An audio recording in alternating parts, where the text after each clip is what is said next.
আওয়াজ পুরো teachers room পর্যন্ত শোনা যাচ্ছে। এটা ক্লাস নাকি মাছের বাজার? হ্যাঁ হ্যাঁ, হাসো হাসো। এখন হেসে নাও, পরীক্ষার সময় যখন লাড্ডু পাবে তখন বুঝতে পারবে।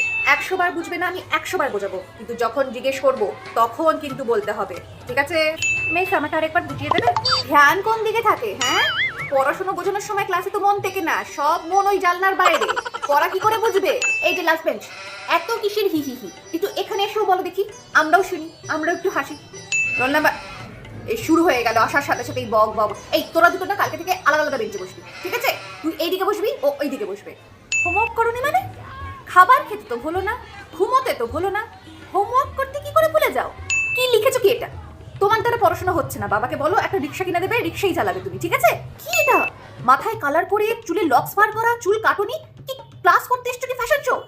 কালকে থেকে মাথায় তেল দিয়ে চুলে দুটো বেনুনি করে আসবে, মনে থাকবে তো? সবাই পড়া বুঝেছো? ঠিক আছে। এই তুই কি বুঝেছিস বল? বল।